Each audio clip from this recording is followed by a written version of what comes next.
Good evening, everybody. We will start with the class in next 2-3 minutes. You mark your attendance. Marking attendance should be with your name and your standard. Okay.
I'm audible to all. Put in chat box yes or no.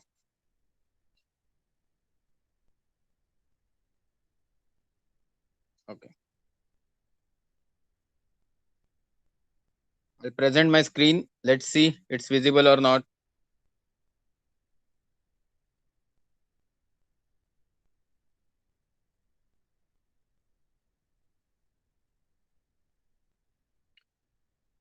My screen is visible to you.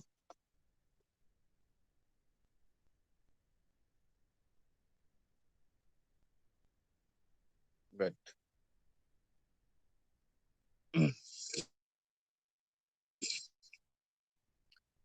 So we left last time at the part 2 of the page 1. Okay. Now I'm using my mobile only, so I'm not able to see the chat box. So in case anything is required, Sankalp Panchal will switch on his microphone and then he will speak. All others will keep mouth, mic, video, everything off. Okay. We'll start with the topic where we started. We'll go through last portion very fast. Units and measurement was our first chapter of the physics. So we started with, can you recall what is unit? We said it is a measurement of physical entity. And units you have read, we talked about some fundamental quantities and its units. Then we went into the system of units. We talked about measurement of clothes, weight, fruits, body length, and we went into the system of units. Probably this is where we stop. In case I am not audible, you have to tell me, because I will be covering half page and then going to the chat box. So I'm just mid of the half page. System of units. In our earlier standard, we have come across various system of units, namely CGS, centimeter gram second system, MKS, meter kilogram second system, FPS, foot pounds second system. FPS is predominantly used in the United Kingdom or Great Britain area.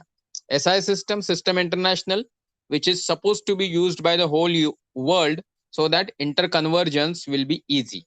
The first three systems, namely CGS, MKS, FVS, were used extensively till recently. Till recently means now also this has been used. But when you go to the international forum, when you are talking to your international colleagues, probably it's better to follow System International, that is SI system, because then you all are talking on the same lines. Or else there will be a lot of chaos. And in 1971, understanding this particular requirement, in 14th International General Conference on Weights and Measures recommended the use of international system of units. This international system of units is called the SI units, that is System International Units. As the SI units use decimal system, conversion within the system is very simple and convenient.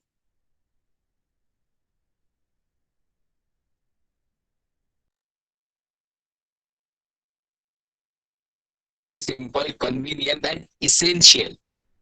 अभी आप सब लोगों को अच्छे से English समझ में आता है, so I will not go into the translational part unnecessary. मैं यही चीज हिंदी में दोहराऊं, मराठी में दोहराऊं, ये ठीक नहीं है जब तक आप अपनी तरफ से मुझे ये बताएंगे नहीं. So what I am going to do now, मैं सिर्फ चैट बॉक्स चेक करता हूँ. ओके, 3 मिनट पहले वाला चैट बॉक्स है. अभी मैं थोड़ी देर पहले ये बोला कि मैं हिंदी मराठी में जाने की ज्यादा जरूरत नहीं समझ रहा हूँ, because I feel you all understand English very well and as such this subject need to be written in English. मतलब सब्जेक्ट के जो आंसर भी है आपको इंग्लिश में लिखने हैं, तो बात समझने के लिए मैं मराठी हिंदी में बोलूँ ये अच्छा है, but then probably English to English conversation रहेगा, then it's good for your own understanding and communication in technical English, जो आगे जाके शायद आप जब इंजीनियरिंग वगैरह में जाओगे तो आपको काम आएगा. So any queries on this regard? If you don't write anything, I will take it that you don't have any questions. So I go into the present screen again.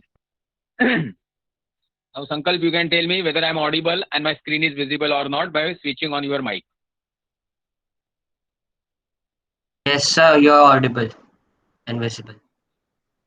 Okay, good. We'll continue. Switch off your mic. Fundamental quantities and units. We are going to the 1.2.1. Physical quantities which do not depend on any other physical quantities for their measurements are known as a fundamental quantities. There are 7 fundamental quantities: length, mass, time, temperature, electric current, luminous intensity and amount of substance. अभी आप बोलेंगे मैं तो पूरा bullet train के speed से चल रहा हूँ, बट कुछ चीजें when you are at the 11th stage आपको समझ में आना चाहिए कि कुछ चीजें जितना मैं स्पीड में पढ़ रहा हूँ उतने ही स्पीड में आपको पढ़नी है. जब आप खुद के लिए पढ़ रहे हो, आप किसी को पढ़ा रहे हो, सिखा रहे हो, तो आपको स्लो जाना है. अगर आप छोटे बच्चों से बात कर रहे हो, बड़े बच्चों के लिए ये स्पीड सही है ऐसा मुझे लगता है. और हमने यहाँ पे एक बहुत इंपॉर्टेंट डेफिनेशन देखी जो हम पढ़ने वाले हैं. फंडामेंटल क्वांटिटीज के बारे में हम पढ़ने वाले हैं और फिर उनके यूनिट्स को हम बोलेंगे फंडामेंटल यूनिट्स. फिर हम आगे जाके पढ़ने वाले हैं derived units and derived quantities. और फिर हम 2 यूनिट्स के बारे में बोल रहे हैं, वो थोड़े इनसे हटके हैं, जिनका नाम है सप्लीमेंट्री यूनिट्स. आप कोई भी थ्योरम, थीसिस प्रूव करने जाते हो तो कुछ वेरिएबल्स कंसीडर करते हो. उन वेरिएबल्स को इस तरीके से साइंस के फील्ड में क्लासिफाई किया जाता है. फर्स्ट इज फंडामेंटल और what you called is necessary. Then second is basically essential and third is supplementary. यहाँ पे नॉमेनक्लेचर अलग है क्योंकि जिस कॉन्टेक्स्ट में इनको इस्तेमाल किया जा रहा है उसका रेफरेंस अलग है.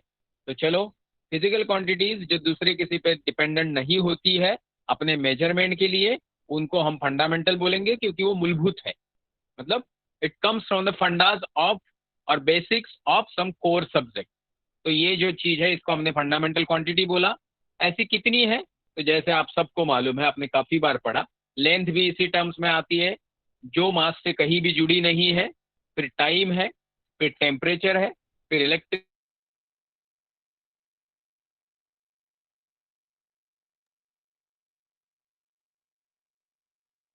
रहे हैं. तो उसकी क्वांटिटी को क्वांटिफाई करने के लिए अमाउंट ऑफ सब्सटेंस हम एक पर्टिकुलर स्पेसिफिक यूनिट्स यानी क्वांटिफिकेशन टर्म के साथ करते हैं, जिसको हम बोलते हैं मोल. तो उसमें हम जाएंगे, बट पहले इनके units. Fundamental units, the unit used to measure fundamental quantities are called fundamental units. The fundamental quantities, their units and symbols are shown in the table 1.1. Table 1.1 says fundamental quantities with their SI units and symbols are tabulated below. आप देख सकते हैं जो 7 मैंने पढ़ी थी वो उधर लिखी है, उनके सामने उनके SI यूनिट्स लिखे गए हैं. आपको कुछ चीजों पे गौर करना जरूरी है जो आगे जाके हम पढ़ेंगे भी. जिस तरीके से यूनिट्स लिखे गए हैं, SI यूनिट्स, मीटर का M कैपिटल नहीं लिखा गया, किलोग्राम लिखा गया है, तो ना G कैपिटल है ना K कैपिटल है. सेकेंड्स में भी, केल्विन में भी, एम्पियर में भी, कैंडेला में भी और मोल में भी यही रूल्स फॉलो किए गए. सिंबल्स की जहां तक बात करें तो ऐसे लगता है कि इनिशियल या फिर जो स्पेसिफिक उसका जो एक मेन कंटेंट है उसको उठाया गया है, और ये सब आपने इतनी बार पढ़ा है कि इस पर वक्त जाया करने की कोई जरूरत नहीं है. Let's go to the next part, derived quantities and units. As the name says, the terminology itself is self-explanatory that in physics we come across large number of quantities like speed, momentum, resistance, conductivity, force, work, power. ये सारी चीजें depend on some और all 7 fundamental quantities. जब हमने किसी चीज को बोला कि ये इसका फाउंडेशन है, ये इसका बेस है, इसी के आधार पर आगे सारी चीजें डिराइव या डिटेल की जाएंगी, तो मुझे पर्सनली ऐसे लगता है कि डिराइव्ड क्वांटिटी का मतलब आपके समझ में आ गया होगा कि फंडामेंटल क्वांटिटीज के इस्तेमाल के साथ आप जो क्वांटिटी डिफाइन करते हो, जो जरूरी भी है फिजिकल मेजरमेंट में, और उसके लिए उनके यूनिट्स भी जरूरी है, ये सारे अपॉलॉजीज, ये सारे चीज को हम बोलेंगे derived quantities, and the units associated with them are derived units. These are called derived quantities and their units which can be expressed in terms of the fundamental units are called derived units. अभी बात करते एक छोटे से example की. मैं अणुशक्ति नगर daily office जाता हूँ, तकरीबन 40-45 किलोमीटर का डिस्टेंस है. I take approximately 45 minute. तो अगर आपको मैं बोलूंगा कि मैंने डिस्टेंस कितना कवर किया, आप बोलेंगे 45 किलोमीटर. समय कितना लगा, 45 मिनट. तो बताओ मेरी वेलोसिटी क्या है या मेरा स्पीड क्या है. तो you will say distance upon the time, मतलब यूनिट ऑफ द डिस्प्लेसमेंट और distance covered upon the unit of the time taken to cover that particular distance और time taken for that particular displacement is. अगर मैं metre में लिखूं तो metre per, unit of the time second लिखूं तो metre per second हो गया. अगर मैं यही चीज किलोमीटर पर सेकंड लिखूं तो किलोमीटर पर सेकंड हो गया. यही चीज मैं अगर सेंटीमीटर बाय मिनट लिखूं तो सेंटीमीटर बाय मिनट हो गया. बट ऐसे अगर हर कोई अपने तरीके से लिखेगा तो फिर से सबको एक लेवल पे आके बात करने की जरूरत पड़ेगी, जिसको हम बोलेंगे standardisation of units and quantities. तो मेजरमेंट का स्टैंडर्डाइजेशन हमने पढ़ा, उस सिस्टम को हमने सिस्टम इंटरनेशनल मतलब ऐसा ही बोला. तो ऐसा यूनिट ऑफ वेलोसिटी के लिए ये जरूरी है कि distance cover should be in a metre. The time taken for this covering that particular distance should be written in a second. तो ऐसा यूनिट ऑफ द वेलोसिटी हो जाएगा metre slash second, metre per second, और metre का m और s को नीचे denominator जाने की वजह से ऊपर अगर न्यूमरेटर में लाना है तो रेस टू -1 लिखना पड़ेगा. अभी कैसे लिखना है, क्यों लिखना है, इसके भी इन्होंने रूल्स रेगुलेशंस बनाए, क्योंकि रूल्स रेगुलेशन के बगैर कोई भी चीज किसी भी व्यक्ति के समुदाय के सामने रखने के पहले अगर सिस्टमेटिकली नहीं रखी गई रूल्स रेगुलेशन फॉलो करके, तो कैओस यानी कुछ ऐसे ब्लंडर्स हो सकते हैं जो अननेसेसरी नासमझी में या कंफ्यूजन में रिवील हो सकते हैं. So let's get into the unit of some other quantity. Like momentum की बात करें, momentum is m into V, mass into velocity. अगर मास का यूनिट है, क्या है बताइए, and unit of velocity you know. So we go to the next page where you have mass is kg, velocity metre per second. So about 2 units are derived units. Momentum की, velocity की हमने बात की. Now we can talk about multiple quantities, but शायद 11 के stage में इन्होंने इस चीज को जरूरी नहीं समझा. आपको आगे जाके ये सारी चीजें डायमेंशनल एनालिसिस में आएंगी. So now it's my duty that I should go back, check the chat box and come back, so that आप सबको कुछ डाउट है तो आप मुझे यहाँ बता सकते. कोई भी डाउट नहीं है. प्रेजेंट लोग हैं संकल्प, सूरज मस्के, अमीशा, अथर्व शेड़के। ओके, तो आपको कोई डाउट नहीं है? आवाज आ रही है, प्रेजेंटेशन दिख रहा है, चैट बॉक्स में लिखिए यस नो जल्दी। ठीक है, let's get back to our presentation. चलो Sankalp, switch on your mic, tell me presentation is visible or not? Yes, sir. Okay, we go into the supplementary units which I touched just before we started with the fundamental units.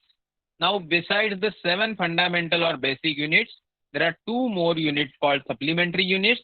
Plane angle theta, when it is small or change of angle we want to show, we say it is d theta. Solid angle, now I don't know how really you pronounce it, but when you go to this particular Latinic word, Greek word, their alphabets, you have a lot of name. This particular d ohm like symbol is d omega. One d theta represents planar angle. What does it mean? I will explain. And they have an 11th physics books is a wonderful book because it has got explanations in a schematic fashion which will help you to understand things without going to board. But in future, whenever required, we will use board, but not now. Because according to me, most of you are using laptops. In case you are using mobiles also, you have facility to make it big and small on your touch screen. So whatever I am reading paragraph wise is nicely visible, and so whatever I will be explaining must be visible considering that you are attentive to the my speech. Let's get into the plane angle. Now we will go to figure because that is very important. There are 2 figures here. 1.1a talks about plane angle and then 1.1b talks about solid angle. Now why I am going to figures without explaining or reading anything into the text? Because these figures will make you feel that any 2 rays, lines which are intersecting each other at an angle and forming one small arc called ds. Then suppose AOB is a small segment म्हणजे पाकळी असं म्हणू शकता तुम्ही of some circle, then that particular area has got inbuilt angle d theta. It has got subtended arc of ds, and if that particular arc is having radius of r, then this particular d theta can be represented as a s is equal to r theta. And that's the whole story of angle measurement. If you have learned, understood s is equal to r theta very nicely in the geometry up to 10th, then probably 11th, 80% problems associated with the calculation of circular, arc related and angle subtended because of that particular 2 points in that arc are so easy that probably you will enjoy this than worrying about this particular concept. Let's get into this and try to understand. If I am talking about one plane figure which is drawn on a simple 2-dimensional paper having no third dimensions, that is depth or height. If I go into the third dimension, same thing will now have third dimensions. So arc will get converted to the area and this particular radius will get converted to something else. But calculation will remain same. Terminology in 2D will be the angular measurement d theta in a radian, and if terminology in a 3D measurement will be steradian, and the particular thing will be representative of some angle subtended by some solid piece of sphere. कैसे imagine करेंगे? सोचिए, आपका जो tennis ball है उस tennis ball को आपने thermocol जैसा बना दिया और फिर जैसे यहाँ पे फिगर 1.1b में दिखाया वैसा टुकड़ा आपने काट के सेंटर तक पहुंच गए। यहाँ पे सेंटर में जो टेट्राहेड्रॉन बनाते बनाते हम ऊपर आ रहे हैं आर्क की तरफ, वो जो एंगल बना वो सॉलिड एंगल, और जबकि हमने प्लेन के ऊपर 2 एंगल लाइन ड्रॉ किए जो एंगुलरली एक दूसरे को इंटरसेक्ट कर रहे, तो जो एंगल बना है वो डी थीटा। अभी ये मैंने अपने तरीके से आपको समझाने की कोशिश की। जब आप जाओगे उसके टेक्स्ट डिटेलिंग में तो कितनी आसान चीजें लगती है एक बार आपको प्रैक्टिकली चीज समझ में आ गई तो। First supplementary unit and quantity is plane angle d theta. This is the ratio of length of an arc of a circle to the radius of the circle as shown in a figure 1.1a. देखने की जरूरत नहीं, हमने समझ लिया था. Thus d theta is nothing but ds by r, or s is equal to r theta, but as the angle is a very small, so the arc subtended is also small, so they are representing it by d theta or ds. D theta is the angle subtended by arc at the center of circle. It is measured in radian, and angle theta is denoted as a theta radian. That C on head of the theta is a radian measurement. I'll put small 0, then it is a degree measurement. Why I'm telling you this? Because this is going to be key point in all problems related to the your distance calculation of various celestial body by using parallax method, जो हम आगे पढ़ने वाले. जो बच्चे माँ बाप के पैसे की कदर करते हुए जो टॉपिक आपको पढ़ाने वाले हैं वो पढ़ के रखते हैं, और जो पढ़ा के हो गया उसको एक बार पढ़ते हैं, उनको मैं क्या बोल रहा हूँ वो समझ में आएगा. बाकी सब तो ऐसे ही हैं. आप कौन से कैटेगरी में आते हो आपको खुद को देखना है, क्योंकि बहुत बार तो आपको बोल दिया कि भाई ये इसका जवाब चैट बॉक्स में लिखो, तो आपको ऐसे लगता है उसके लिए भी कुछ फीस देनी पड़ेगी मुझे आपको, तब आप उसको लिखोगे. तो इतनी लेथार्जी जिंदगी में आपको कहीं आगे लेके नहीं जाएगी, बट आपकी लेथार्जी का मेरे पास कोई इंजेक्शन तो है नहीं. So let's get into the solid angle d omega.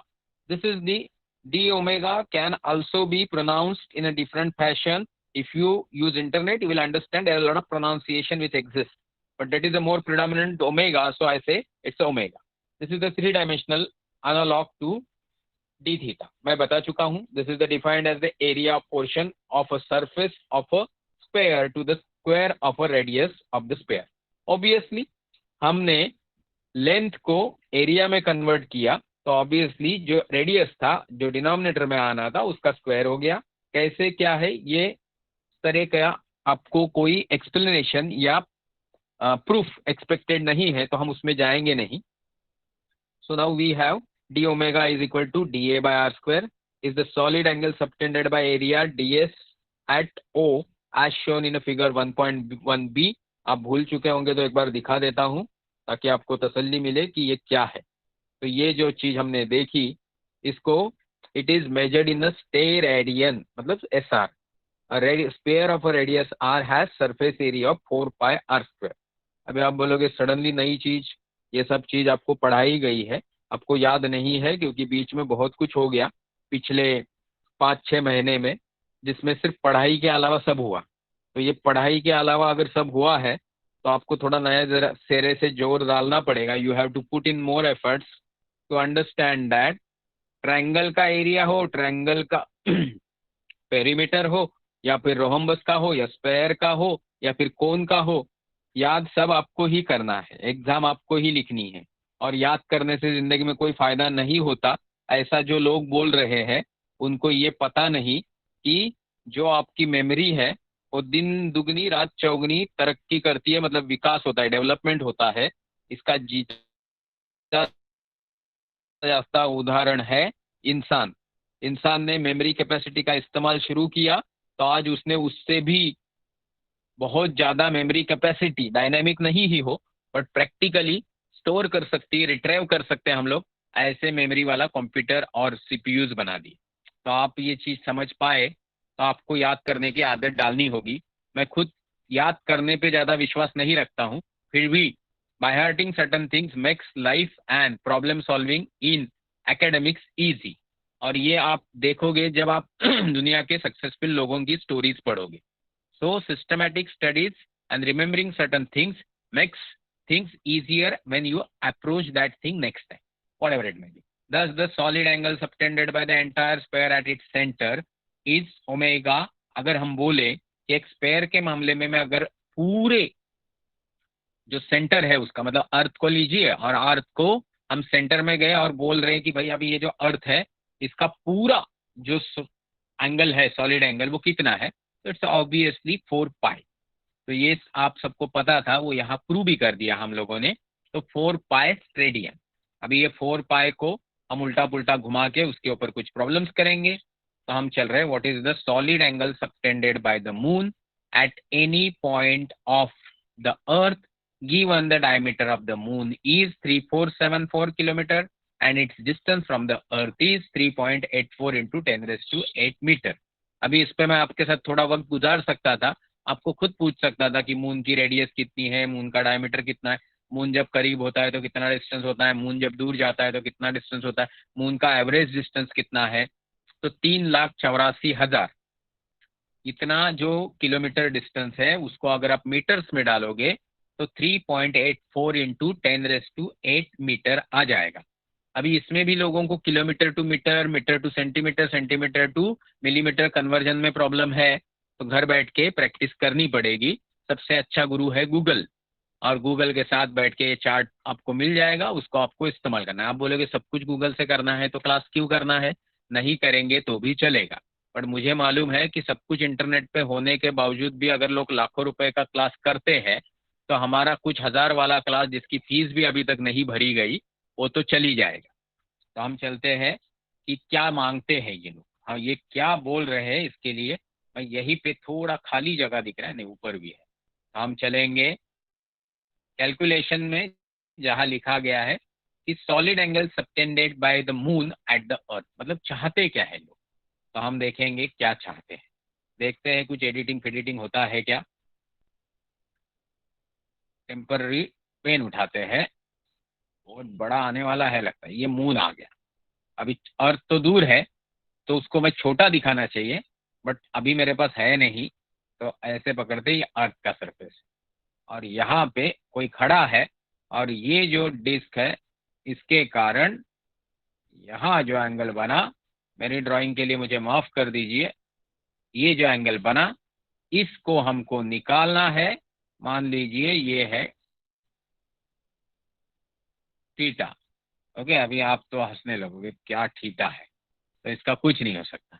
मैं ये सब सॉफ्टवेयर कम इस्तेमाल करता हूँ, सिर्फ आपको कुछ लोगों को आइडिया न आ रही हो तो मैं सिर्फ दिखाना चाह रहा था कि I was just trying to show you the angle subtended so that you will get to know the details of. ये पॉइंट के ऊपर कोई खड़ा है तो उसको समझ में आ जाएगा। तो हम क्या बोल रहे थे, nothing, area of the disc of the moon. तो area of the disc of the moon क्या है, area is of circle is nothing but pi r square. तो पाई तो मालूम है हमको, आर क्या आएगा, आर हमारा वही आएगा जो हमको यहाँ से, पहले मैं इसको हटा दूं ताकि मेरा किताब खराब ना हो, और फिर हम पीछे चले, और हम अभी चलते हैं यहाँ पे। तो यहाँ आपको डायमीटर दिया गया, उसका आधा होता है रेडियस, बट जबकि हम एसआई सिस्टम में सब निकाल रहे हैं तो हमको शायद मीटर में कन्वर्ट करना पड़े, बट शायद करना ना भी पड़े। तो उसके लिए कुछ टेक्निक है क्या, यस इट एग्जिस्ट। कैसे, let's come here again. Okay, यहाँ पे आपको मैंने दिखाया कि एरिया ऑफ द डिस्क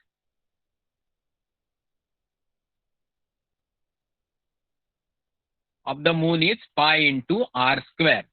तो जो वहां पे 384 दिया गया है उसका हाफ करेंगे तो ये आ गया, इंटू 10 raised to 3, मतलब जो 3400 था उसका आधा जो 1737 आया उसको हमने यहाँ पे मीटर में कन्वर्ट किया, उसका स्क्वायर किया, नीचे 3.84 इंटू 10 raised to 5 फिर स्क्वायर किया। अब ये 10 raised to 8 से 5 क्यों हो गया, because we converted it from the metre to kilometre. तो ये अगर आपको समझ में आ गया होगा तो एक इंटरेस्टिंग चीज, ये डिवीजन वाला जो पार्ट है ये मैं आपको यहाँ ऐसे करके दिखा सकता हूँ, बट टेम्पररी में उस चीज में जाना नहीं चाहता हूँ, क्योंकि मैं आपसे एक्सपेक्ट कर रहा हूँ कि सपोज मैं यहाँ बोल दूं कि सपोज एक 5,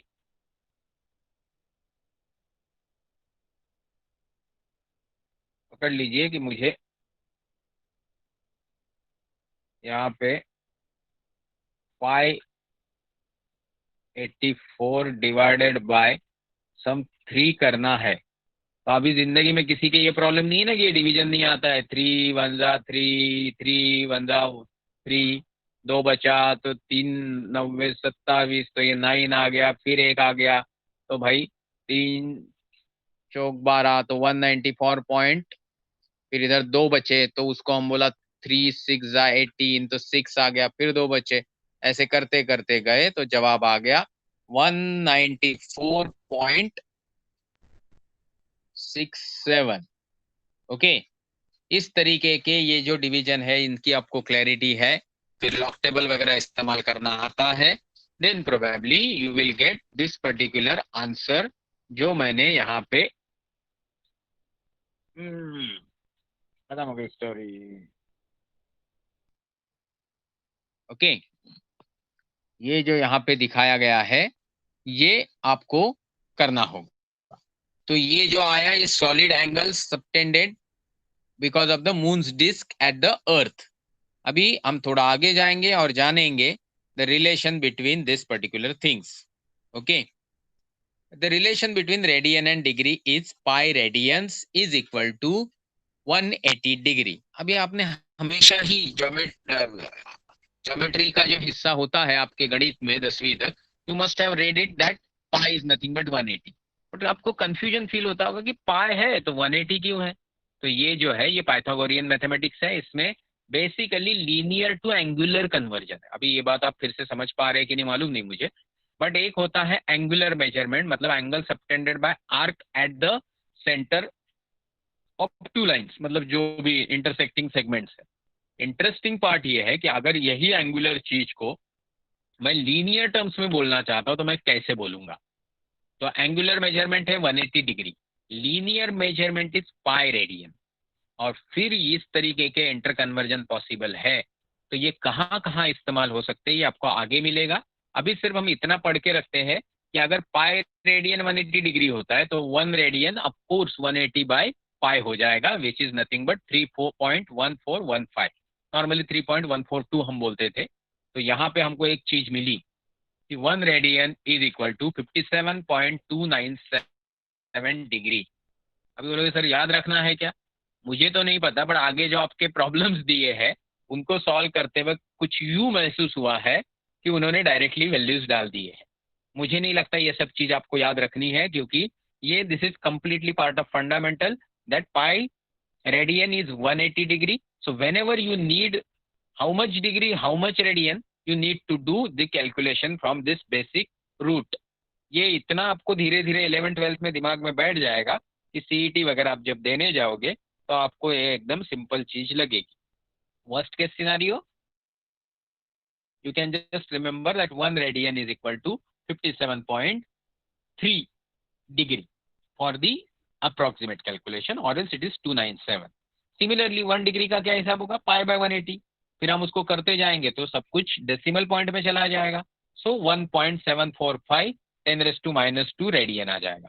आई hope this calculations will be done by you, and in case you find any doubts you can contact me by WhatsApp messaging any time, and अगली बार हम उसको डिस्कस करेंगे। तो हमने 1 रेडियन का मेजरमेंट निकाला, 1 डिग्री का निकाला, म्यूचुअल कन्वर्जन निकाला। अभी हम सबको पता है 1 डिग्री के अंदर 60 मिनट्स होते हैं, और एक, 1 मिनट के अंदर 60 सेकेंड्स होते हैं, इसके अंदर 3600 सेकेंड्स होते हैं। ये क्या है, ये घंटों वाला हिसाब नहीं है, ये डिग्री वाला हिसाब है जो हम कैलकुलेशन में इस्तेमाल करते हैं। तो ये करने से 1 degree is equal to 60 minute, और 1 मिनट इज इक्वल टू कितना रेडियन आएगा। तो डिग्री ऊपर जो सिमिलरली डिग्री लिखा है ना, similarly 1 degree is equal to this, यहाँ इतना लिखा है 1 डिग्री 60 मिनट हो गया। तो 1 मिनट कितना हो गया भाई, 1 डिग्री बाई 60। तो इस जो यहाँ पे आपको चीज दिख रही है, इसको अगर आप 60 से डिवाइड करोगे तो आपको ये चीज मिल जाएगी, और उसी को फिर से 60 से डिवाइड करोगे तो ये चीज मिल जाएगी जो वैल्यू है x सेकेंड की। तो ये जो मैंने आपको x सेकेंड की वैल्यू दिखाई स्क्रीन पे, ये 1 सेकेंड वाली वैल्यू भी आपको आगे जाके इस्तेमाल करनी है। बट टेम्पररी हम क्या करेंगे, चैट बॉक्स में जाएंगे, देखेंगे एग्जैक्टली आपको कुछ डाउट्स है क्या। No doubts it seems to be, थोड़ा हम स्लो जा रहे हैं, तो किसी को कोई डाउट नहीं है। नो डाउट, ठीक है, चले आगे। विल गो टू, चलो संकल्प जी बोलो। I'm audible, visible? Yes, sir. Audible and visible. ठीक है. Now conventions for the use of SI units. अभी यहाँ इसमें ना कोई पढ़ने लायक चीज है ना बताने लायक, but it is my duty कि I should explain so that जिनका इंग्लिश वगैरह का भी इशू है उनको थोड़ा समझ में आए. 1.2.3 से convention for the use of SI units. SI units को इस्तेमाल में कुछ रूल्स रेगुलेशन जो फॉलो करने हैं. What are those things? Unit of every physical quantity should be represented by its symbol. आपको हर बार किलोग्राम किलोग्राम लिखने की जरूरत नहीं है, आप केजी लिख सकते हो. Full name of a unit always starts with a smaller letter even if the name is after a person. मतलब न्यूटन जी का हो, जूल का नाम हो, वैट का नाम हो, आपको शुरुआत उसके स्मॉल लेटर से ही करनी है. जो वहां उन्होंने अच्छे से लिखा कि for example 1 Newton, 1 joule etcetera. But symbol for unit named after person should be in a capital. वही अगर मैं एक न्यूटन स्पेलिंग की जगह एक एन लिखना चाहता हूं तो मुझे एन कैपिटल लिखना पड़ेगा. जिनके साइंटिस्ट के नाम है. Most of the names are after scientist only. मतलब कुलोम की बात करो चार्ज के लिए, ओके, एवरीथिंग. तो हम चलेंगे जे के लिए जूल पे. तो third, symbol for units do not take plurals form. मतलब भाई बहुत फोर्स अप्लाई किया तो मतलब ऐसा नहीं कि 20 न्यूटन की जगह 20 न्यूटन्स हो गए. ओके, ये न्यूटन मतलब एन ही रहेगा. टर्मिनोलॉजी ये है कि यूनिट के लिए एन है और उसका जो प्लूरल है वो उसकी क्वांटिफिकेशन में नंबर में आ जाता है. 20 Newton, okay, 30 joule, like that. Symbol for unit do not contain any full stop. ये जो इंग्लिश ग्रामेटिक की चीजें हैं वो यहाँ पे नहीं फॉलो होती है. जैसे फुल स्टॉप वगैरह देने की जरूरत नहीं. या आपको लगा किलोग्राम की जगह आपने शॉर्ट फॉर्म लिख दिया केजी, तो भाई एक स्टॉप मार देते नहीं. The unit of physical quantity in numerator and denominator should be written as 1 ratio. For example the SI unit of acceleration is metre per second square और metre space second raise to -2, but not मीटर/s/s full stop. No, it has to be written like this, जैसे मैंने बोला. ये चीज आपको अच्छे से समझ में आई क्या? कि आपने बहुत बार देखा होगा लोग लिखते वक्त कैसा भी लिखते हैं और उसमें कोई गलत नहीं है ऐसा वो श्योर शॉट बोलेंगे. बट आपके एग्जाम पॉइंट ऑफ व्यू शायद जरूरी न हो, बट आपके भविष्य में अगर आप कोई टेक्निकल पेपर लिख रहे हैं या कोई थीसिस का सिनॉप्सिस लिख रहे हैं या फिर कोई कैलकुलेशन डिटेलिंग कर रहे हैं सेमिनार में, then probably you need to remember this understanding of technical English for SI unit representation. Use of combination of units and symbol for units is avoided when physical quantity is expressed by the combination of two. The unit joule per kg Kelvin is correct while joule per kg Kelvin is not correct. आपने देखा कि हम इस तरीके से बड़े छोटे का combination of units and symbols or unit is avoided just to avoid the confusion. कहीं ऐसा एग्जाम्पल भी आपके दिमाग में आ जाएगा या आपको दिखेगा जहां पे बड़ा छोटा मतलब लॉन्ग फॉर्म शॉर्ट फॉर्म यानी सिंबल लिखने के कारण कंफ्यूजन पैदा या निर्माण हो सकता है. अब prefix symbol is used before the symbol of the units. Thus prefix symbol and unit symbol constitute a new symbol for the unit which can be raised to positive or negative power of 10. ये चीज अगर आपको समझ में नहीं आई, then they don't want to keep you in a confusion. They have immediately given you one small example. I hope it's visible. We'll go into this. We know this. What is milli? That is 1000 part of anything which is of that particular magnitude. मतलब क्या? मैं metre की बात कर रहा हूँ तो millimetre मतलब 1 मीटर का 1000वां हिस्सा. सेकंड की बात कर रहा हूँ तो 1 सेकंड का 1000वां हिस्सा. तो माइक्रो क्या है? 1 सेकंड का 10 लाखवां हिस्सा. बराबर बोल रहा हूँ ना? क्योंकि 1000 के ऊपर 3 जीरो रख दिया आपने तो 6 जीरो हो गए. तो 10 के ऊपर 5 जीरो हो गए मतलब 10 लाख हो गए. तो 10 लाखवां हिस्सा 1 सेकंड का या 1 मीटर का हम उसको माइक्रो बोलेंगे. वैसे ही अगर हमने 9 जीरो रख दिए तो हम उसको नैनो बोलेंगे. तो मतलब डिनोमिनेटर में जीरो की संख्या बढ़ती जाएगी किसी भी चीज के हिस्से करते वक्त. तो मिली, माइक्रो, नैनो, पिको, इस तरीके से हम जाएंगे. इसमें और भी कुछ चीजें हैं जैसे आर्मस्ट्रॉन्ग एक यूनिट है, फेम्टो एक है, but will come to that letter.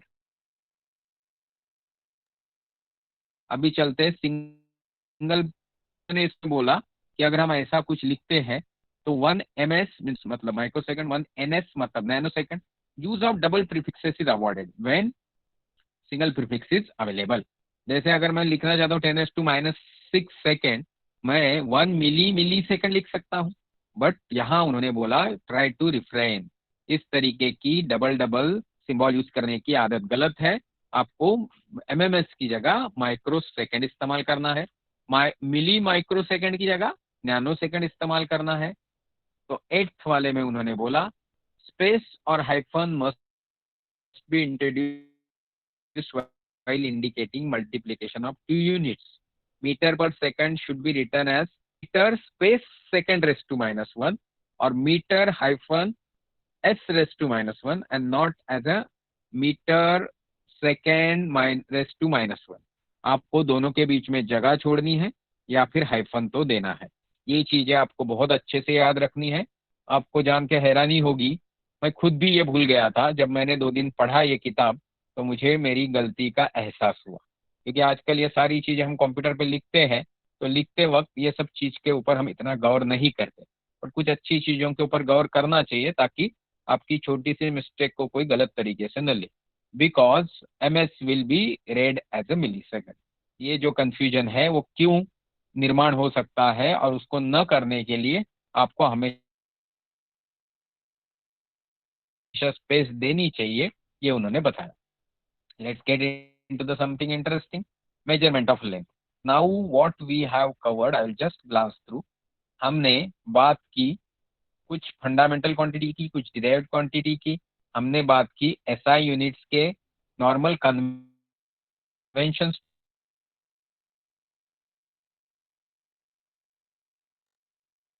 हम किस में जा रहे हैं? अभी हम जा रहे हैं Sir, sorry to disturb, but your voice is cutting off a little.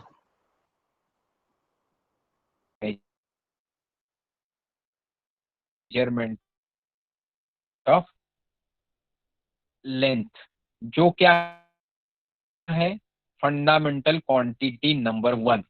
उसका यूनिट क्या है? Metre in SI. और जो है फंडामेंटल यूनिट नंबर 1। तो one fundamental quantity which we have discussed earlier is length. To measure, अभी ये चीज आप, या प्लीज बोलिए। Okay okay okay. ये प्रॉब्लम क्या है, नेटवर्क का इशू है, तो थोड़ा 2 मिनट दे दीजिए, मैं नेटवर्क को ठीक कर लेता हूँ। ओके ठीक है। अभी हम लोग कौन सा नेटवर्क यूज कर रहे हैं? मोबाइल डाटा एयरटेल का है, एयरटेल का नेटवर्क वीक है। If you allow me, hopefully ठीक ही है। चलो let's see. Now I am audible? Box में लिखो आवाज आ रही है कि नहीं।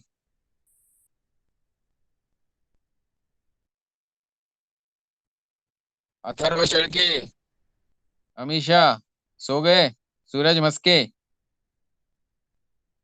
तो उसके लिए भी पैसे देने पड़ेंगे क्या? अमीषा, सूरज मस्के,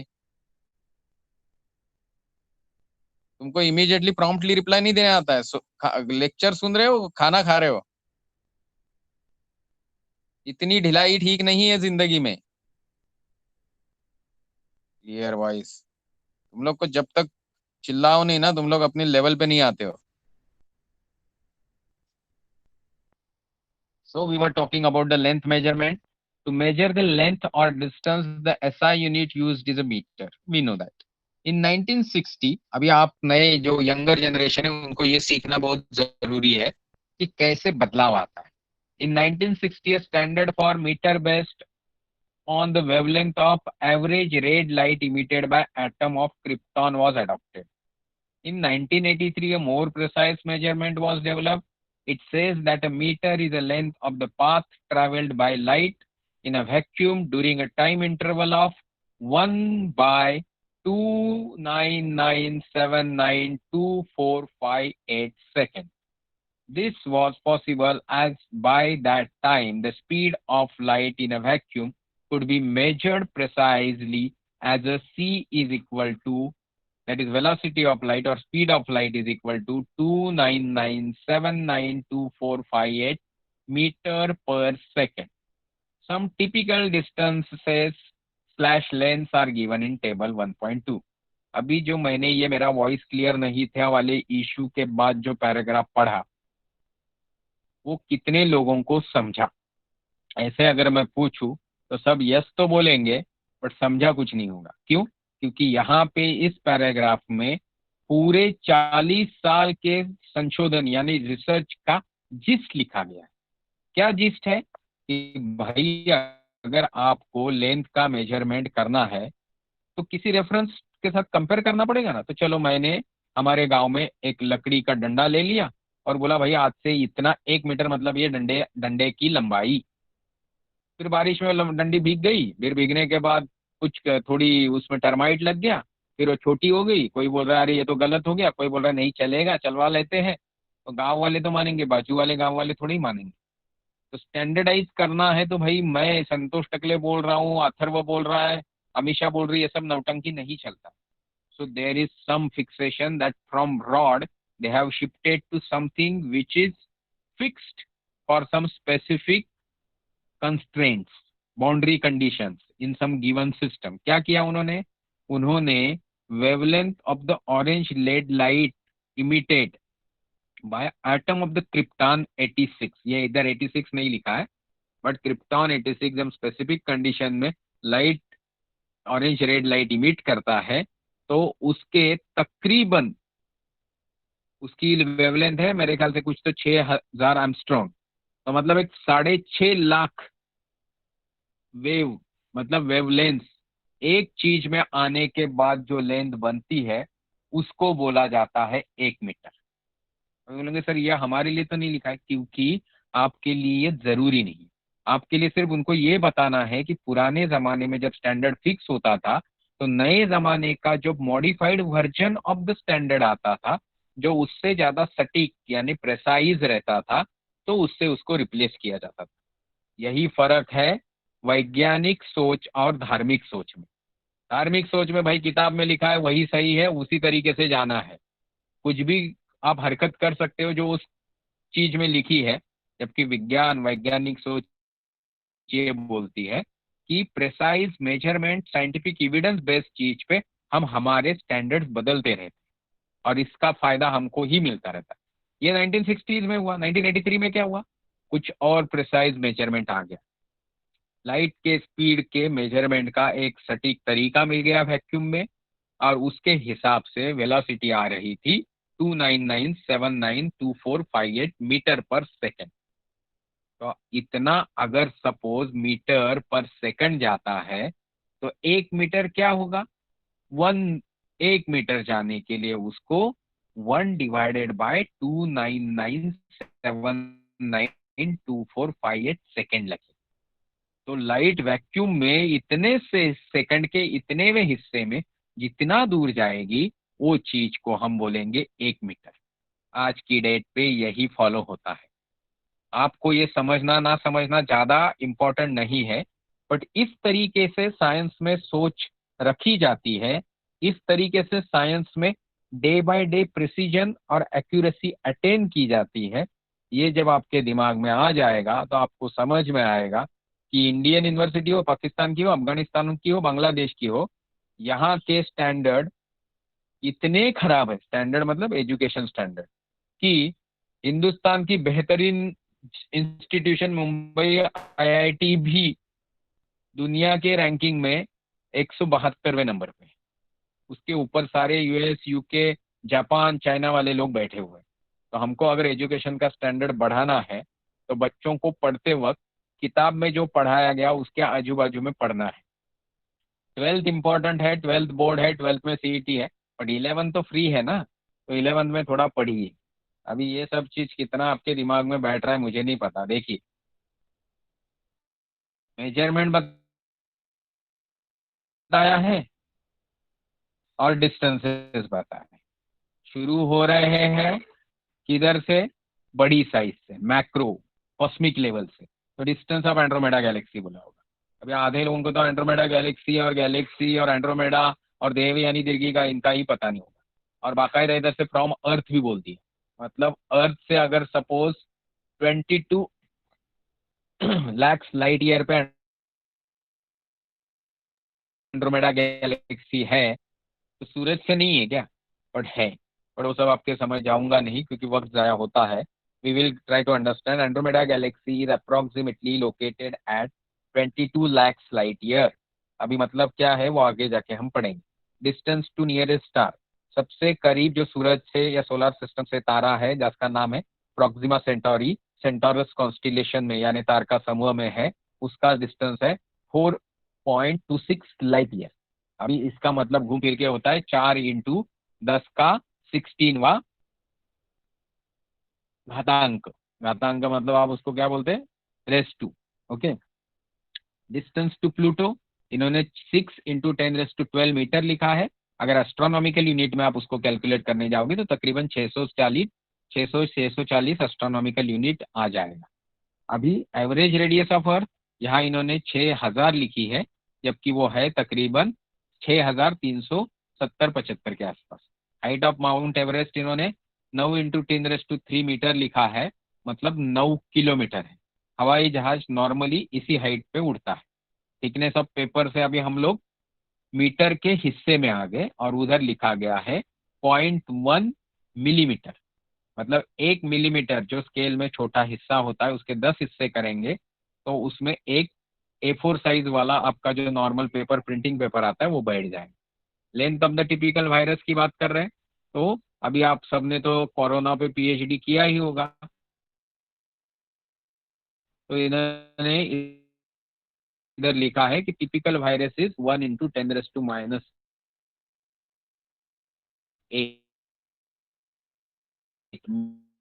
मीटर।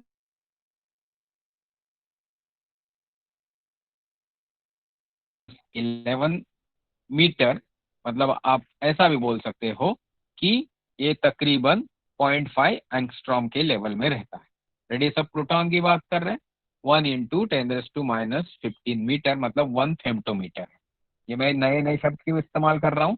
क्योंकि यहाँ जो मैं आपको पढ़ाया ये आपको शायद पूछा नहीं जाए, बट आपकी जानकारी बढ़ाने के लिए था। जब मेरा एस्ट्रोनॉमी के ऊपर कोई लेक्चर होगा तो मैं आपको इनवाइट भेजूंगा, उसमें आपको ये सारे डिस्टेंसेस अच्छे से समझ में आएंगे। फिर भी कुछ डाउट है तो आप मुझे व्हाट्सएप कर सकते हैं। नाउ जस्ट संकल्प let me know I am audible. Yes, sir, audible. Okay, now we'll go into the interesting part. Why I really don't know why they have introduced it here to 11th standard, but it is really interesting. Measurement of large distances. Now, what large distances you must be envisaging? आपको immediately large distance बोलेंगे तो बोलेंगे चंद्रमा का distance, सूरज का distance, Jupiter का distance, शायद Proxima Centauri का डिस्टेंस, शायद एंड्रोमेडा गैलेक्सी का distance. Correct. Parallax method is used for the measurement of large distances such as distance of planet or a star from the earth cannot be measured directly with a meter scale. So parallax method is used for it. सच पूछिए तो metre scale को छोड़िए, contact point method से आपको ये नहीं major किया जा सकता। इसके लिए आपको नॉन कॉन्टेक्टेबल मेथड्स ही यूज करने पड़ते हैं, बट नॉट नेसेसरीली इमीडिएटली आप पैरेलैक्स मेथड पे आ जाओ। इसके लिए बहुत सारे तरीके हैं कि आपने एक बीम छोड़ दी, वहां पे कोई रिफ्लेक्टर है, उस रिफ्लेक्टर बीम ने रिटर्न जर्नी कर लिया, आपको मालूम है उसकी वेलोसिटी क्या थी और उसने कितना समय लिया, तो आप ऑटोमेटिकली डिस्टेंस कैलकुलेट करोगे। इतने आसान तरीके से ही सटीक तरीके से चंद्रमा का डिस्टेंस नापा गया है। तो इन्होंने शुरुआत पैरेलैक्स से की है, तो हमको भी इनके साथ चलना पड़ेगा क्योंकि मुझे तो एग्जाम नहीं देनी है, बट आपको तो देनी है। तो let's get into the parallax part of it. Let's do a simple experiment to understand what is parallax. कितने बच्चों को पता है पैरेलैक्स? जरा चैट बॉक्स में लिखो। चलो चलो जल्दी लिखो, टाइम पास मत करो। How many of you know what is parallax? चलो, संकल्प को पता है, अथर्व शेलके सो गए?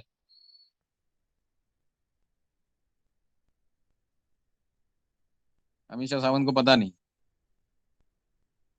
अथर्व, क्या भाई, कौन सी भाषा में पूछना पड़ेगा तुमको?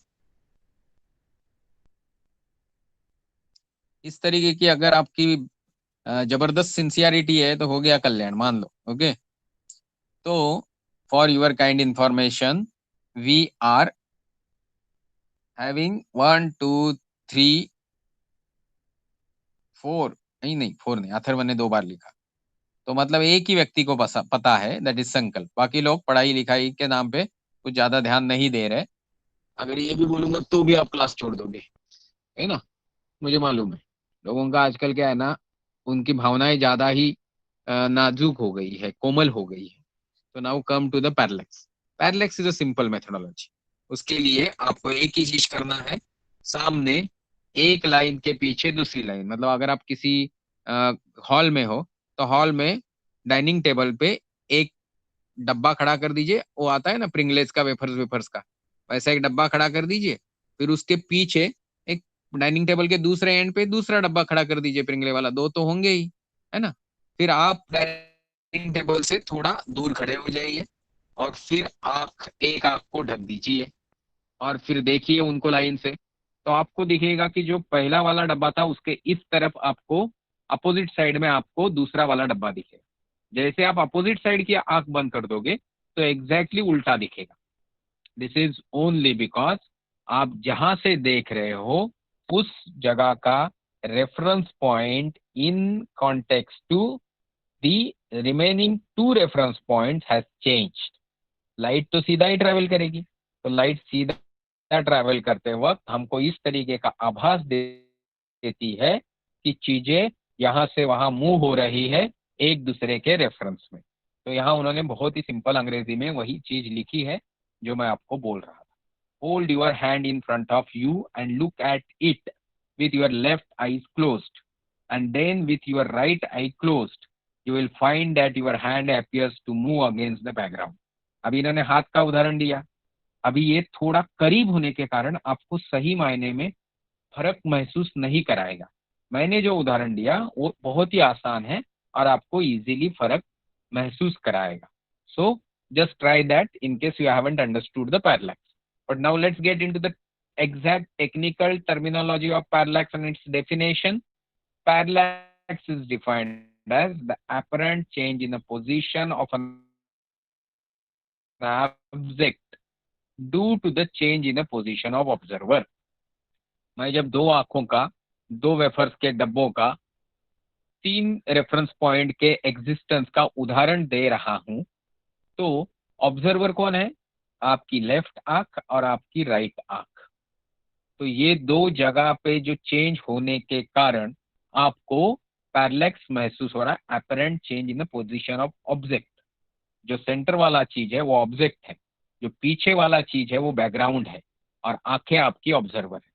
अभी ये सब चीज में ही आपको महसूस होगा कि अगर ये चीज सच में समझ में नहीं है तो आपको समझ में आ जाएगा। मेरी आवाज आ रही है संकल्प? क्योंकि मुझे बीच में कॉल आके गया, तो फिर यस आवाज कम सर, हो जाती है आ रही नॉर्मली। है। आ रही है? Yes sir. ओके। सो या दैट्स फाइन। सो अगर मैं ये जो बोल रहा हूँ, ये समझने के लिए बेस्ट ऑप्शन है फिजिकल एजुकेशन। ये जो ऑनलाइन एजुकेशन है, इसमें कुछ चीजें आपको थोड़ी तकलीफ देती है कि जो इजी चीज है वो भी मैं सामने नहीं हूँ तो समझा नहीं पा रहा हूँ। बट यही चीज आपके सिंपल से तरीके से टीचर 2 मिनट में आपको समझा सकते। तो आप जब ऑफलाइन एजुकेशन चालू हो जाएगा स्कूल में, तो वहाँ ध्यान देना न भूले, क्योंकि अप टू 12th स्टैंडर्ड मेरे ख्याल से ऑफलाइन, मतलब जो स्कूल में होता है, वो एजुकेशन बहुत ज़्यादा ज़रूरी है then any online education. So now let's get into the little detail part of this parallax part. By measuring the parallax angle, मतलब एंगल सबटेंडेड, यही बाजू में मैं इमीडिएटली एक फोटो लिया, देखो। Parallax method for determining the distance. E1 एक position है, E2 दूसरा पोजीशन है ऑब्जर्वर का, और वो E1 E2 के पोजीशन से P के यहाँ एक एंगल फॉर्म हो रहा है टेम्परली। अगर मैं उसको थीटा बोलूं, तो angle subtended can be measured. The distance between the observing point is known. So distance between the observing point and the object can be calculated by measuring the parallax angle theta and knowing the distance between the eyes. As shown in a figure 1.2, we can determine the distance of object from us, that is OP, is equal to E1 E2 by theta. आपको याद होगा सबको, मैंने बोला था कि S is equal to r theta. ये formula, ये पूरे चैप्टर या लेसन के अंदर जितने कैलकुलेशन है उसमें से 50% कैलकुलेशन की जड़ है। तो ये यहाँ भी आ गया। टेम्परली एज्यूम कर लो कि पी सेंटर पॉइंट है, ई वन ई टू एक आर्क है, तो S is equal to r theta के हिसाब से OP is equal to E one E two by theta, जो यहाँ उन्होंने लिखा है, जो मैं आपको दिखा रहा हूँ। नहीं समझ में आ रहा है तो पूछा करिए। Okay, so now we have already seen this figure. Now we go into the explanation part.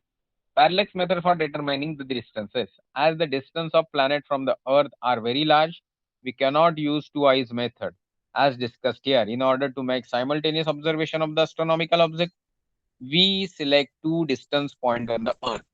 मतलब सोचिए, अर्थ को मैंने पूरा जो स्पेयर है उसका ग्रीनविच मेरिडियन जो है 0 डिग्री लंदन से पास होता है, उसके एग्जैक्ट अपोजिट साइड में मैं चला गया और इस 2 पॉइंट से अगर मैं चेक कर रहा हूं किसी प्लैनेट का एग्जिस्टेंस, तो उन 2 पॉइंट से जो एंगल फॉर्म होगा, उस 2 पॉइंट के एंगल फॉर्म होने से मुझे इतना बड़ा तो एंगल जरूर मिल जाएगा कि जिससे उस प्लैनेट का या स्टार का मैं डिस्टेंस कैलकुलेट कर सकूं। क्योंकि बहुत छोटे एंगल सबटेंड करोगे तो वो मेजर करना थोड़ा मुश्किल हो जाता है। Consider two positions A and be on the surface of earth separated by a straight line at, समझा रहे हैं पेज नंबर 4 पे। पर उसके पहले दो चीजों को देखना जरूरी है कि पहले तो आपने चैट बॉक्स में कुछ लिखा, नो आई डोंट नो, पर तक खत्म हो गया। अरे 8 बजने को आ गए, वेरी गुड। नहीं 8 कहाँ, 9 बजने आ गए। तो एक एक व्यक्ति माइक ऑन करेगा। Sankalp Panchal, switch on your mic. Yes, sir. आज का कुछ समझ में नहीं आया ऐसा चीज है? Sir, yes, I had a doubt in one. बोलो। Sir, in the solid angle, that angle is area by radius square, no? या Okay, yeah. Because they had इसमें given डाउट something क्या था else. Okay. संकल्प? Sir नहीं, उधर उन लोग ने स्पीयर का ये दिया था और इधर हम लोग ने एरिया ऑफ स्क्वायर किया था, इसलिए मैं थोड़ा कंफ्यूज हो गया था, पर बाद में समझा। नहीं नहीं नहीं, अरे समझाता हूँ, ठीक है। मतलब देखिए, you are, I know you are very sincere and intelligent, but फिर भी देखो, अगर संकल्प आप सोचो कि अभी मैं मेरे स्पीड से जा रहा हूँ, उस दिन मैं आपको थोड़ा बता रहा था जब आपको मैं पढ़ाने बोल रहा था कुछ, कि आप ये नहीं कर पा रहे, वो नहीं कर पा रहे। अभी देखो, मेरे स्पीड के कारण आपके से अच्छे बच्चे को भी कंफ्यूजन हो गया। क्या कंफ्यूजन हुआ? कि मैंने स्पेयर में से चौकोन निकाला छोटा सा, और मैंने उसका एरिया निकाला और आपको बोला ये ऐसा है। फिर स्पेयर के मामले में मैंने पूरा स्पेयर का एरिया उठाया, सरफेस एरिया। अभी मैं बोलूंगा कि एक मून है और मून की डिस्क का एक पृथ्वी के ऊपर जो ऑब्जर्वर है उसके साथ सबटेंड किया हुआ एंगल कैलकुलेट करो। तो आप मून को क्या लोगे, स्पेयर लोगे कि सर्कल लोगे? माइक ऑन करो। Circle. Correct. So this circle. Makes me feel that you have understood the thing.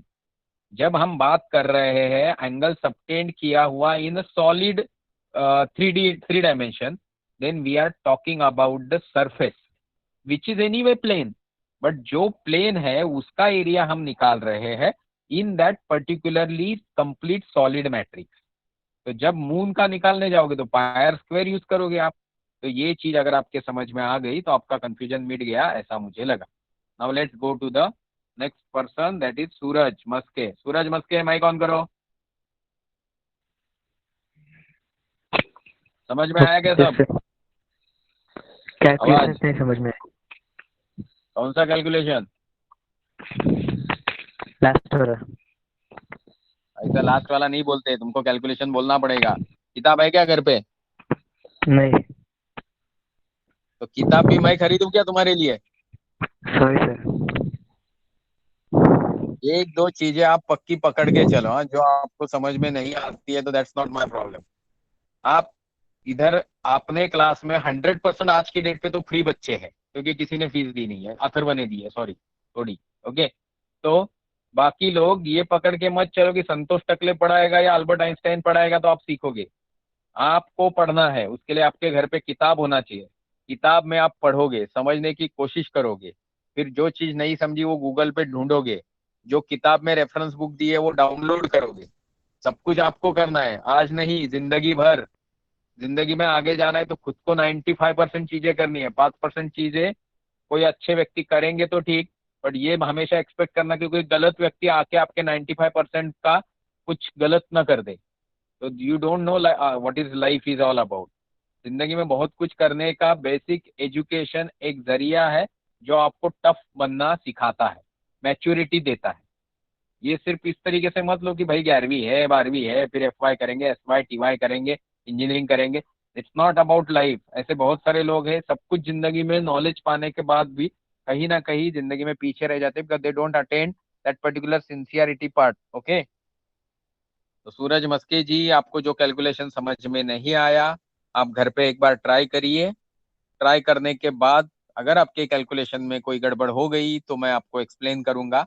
Normally मैं ज्यादा लेक्चर्स नहीं लूंगा, तो जो सर होंगे वो आपको व्हाइट बोर्ड, मतलब मैं अकेला ही व्हाइट बोर्ड नहीं इस्तेमाल करता हूँ, बाकी सर लोग करते हैं, तो वो आपको समझा देंगे। अमीषा माइक ऑन करो।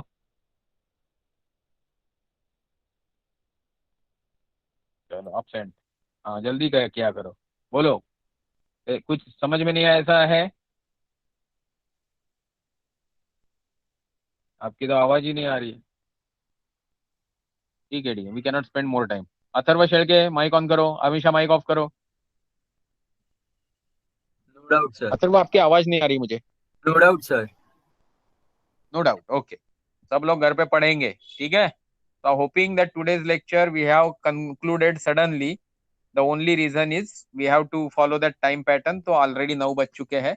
आज हमने सिर्फ 3 पेज ही खत्म किए जबकि हमारा टारगेट कम से कम 5 पेज का रहेगा। Now will see what is to be done. आप आगे के प्रॉब्लम्स करते रहिए। ये लेक्चर, ये जो सब्जेक्ट, ये लेसन जो है मैं आपका खत्म करूंगा। So you will have some fix time table from the September. Okay, तब तक आपको थोड़ा यही चलना पड़ेगा, सब्जेक्ट सडनली चेंज हो जाएगा। टाइमिंग विल बी 7 और 8 PM। Normally it will be 7 PM only. But मेरा अगर आना है और मेरा शेड्यूल थोड़ा डिस्टर्ब रहता है ऑफिस के बिजी शेड्यूल के कारण, तो आपको थोड़ा मेरे लिए एडजस्ट करना पड़ेगा। और any inconvenience extremely sorry. Studying जो होता है उसको रिपीट करिए। आज के लिए लेक्चर यही खत्म। Thank you very much. Tata bye bye.